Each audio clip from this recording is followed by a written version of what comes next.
Assalamualaikum warahmatullahi wabarakatuh. Saya Alia Nurzikra. Di sini saya akan menceritakan sebuah cerita yang berisi tentang 10 konsep geografi, 4 prinsip geografi, dan 3 pendekatan geografi yang berjudul Pilkada di Kota Harapan. Di sebuah kota bernama Kota Harapan, suasana menjelang pemilihan kepala daerah pilkada terasa begitu hidup. Semua warga, dari anak-anak hingga orang dewasa, mulai membicarakan siapa yang layak memimpin mereka. Kota Harapan yang terletak strategis di pinggir pantai, memiliki beragam karakteristik dari daerah industri hingga pemukiman yang padat. Sehari, seorang ibu rumah tangga sering mengikuti berita tentang calon-calon pemimpin. Ia memperhatikan betapa setiap calon memiliki rencana berbeda untuk menangani masalah lingkungan dan infrastruktur. Kita perlu pemimpin yang peduli dengan lingkungan, tapi juga harus memperhatikan pembangunan, kata Sari kepada tetangganya Budi yang seorang nelayan. Budi mengangguk setuju. Ia tahu betul bagaimana interaksi antara manusia dan lingkungan sangat berpengaruh pada kehidupannya. Jika pemimpin baru tidak memperhatikan pantai kita, nelayan seperti saya bisa kesulitan, ujarnya, menggenggam jaring ikan yang baru dibersihkannya. Pilkada kali ini juga memunculkan banyak pendapat. Di daerah perkotaan, pemilih tampak lebih aktif dalam kampanye. Mereka sering berkumpul di kafe untuk mendiskusikan pandangan mereka. Sementara di pedesaan, warga lebih cenderung mempercayai calon-calon yang berasal dari daerah mereka. Persepsi kita tentang calon sangat dipengaruhi oleh latar belakang mereka, kata Dita, seorang mahasiswa yang aktif di organisasi pemuda. Seiring kampanye berlangsung, Sari dan Budi mulai melihat pola-pola pemilih yang menarik. Di peta, terlihat jelas bahwa daerah industri memiliki pemilih yang lebih banyak dibandingkan daerah pedesaan. Kita perlu memastikan bahwa semua suara didengar, kata Sari, yang berinisiatif untuk mengumpulkan pemilih dari daerah terpencil. Hari-hari pun berlalu, dan mobilitas pemilih semakin meningkat. Banyak warga yang merantau kembali ke kota, harapan untuk memberi suara. Kami ingin memastikan hak suara kami tidak hilang, kata Andi, seorang pekerja migran. Pada hari pemungutan suara, TPS dipenuhi dengan berbagai wajah. Meskipun akses ke beberapa tempat pemungutan suara cukup sulit, semangat untuk memilih tak pernah surut.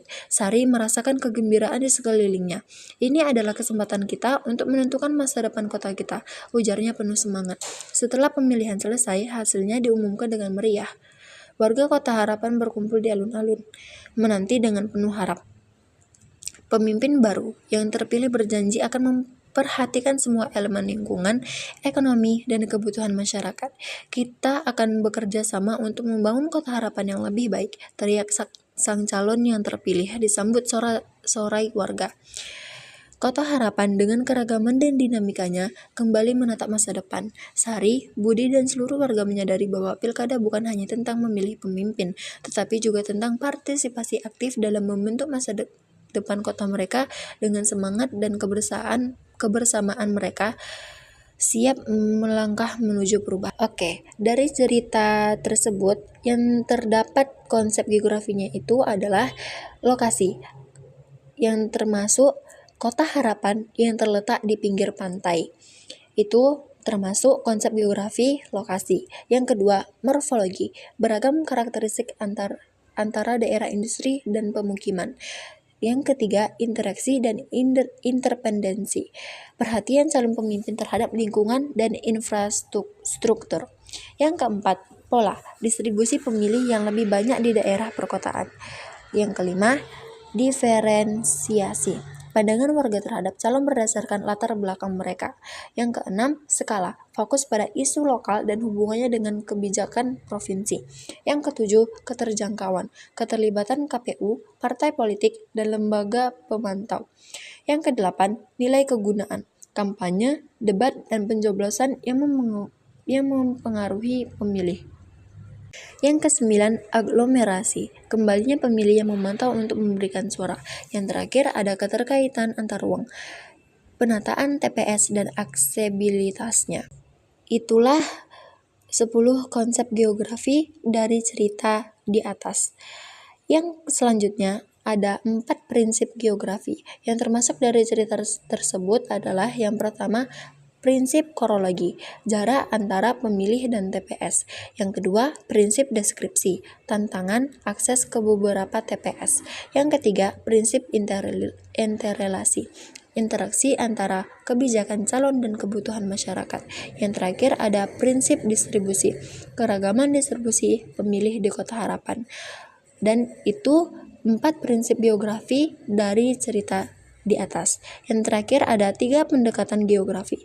Yang pertama ada pendekatan analisis ekologi. Pertimbangan kondisi geografis dan aksesibilitas TPS.